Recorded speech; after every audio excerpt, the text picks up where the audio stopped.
By this time, I was pregnant with our first child. What if Scott dies before we get to the temple?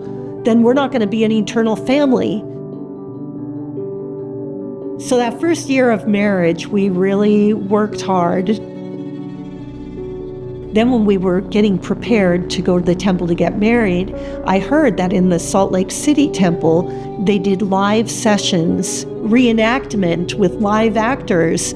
And I thought, that's what I want to do for my first time through getting my endowments for myself. Little did Tracy know that the endowment ceremony would cause her to have more concerns rather than the less she was hoping for. My in-laws had kind of warned me. They just said, well, you know, some people, when they go to the temple for the first time, it can be a little disconcerting, but the church is true, and don't worry about anything, you'll be fine.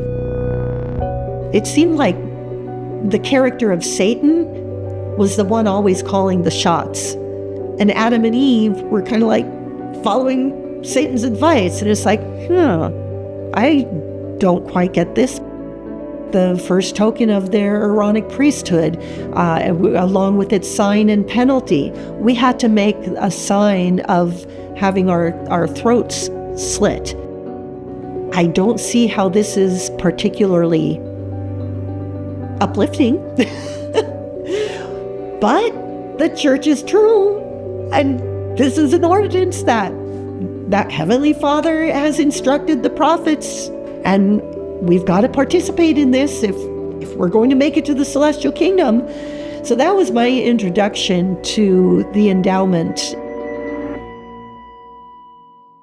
So I took out my endowments on a Friday, I believe, and then on Saturday, we went to the Provo Temple and we got sealed for time and all eternity. We got to the temple. Scott didn't die.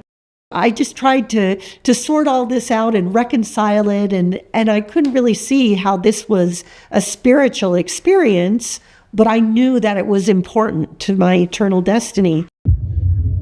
Pregnant, and without the time or energy to think about it, Tracy placed her concerns about the endowment ceremony on her shelf.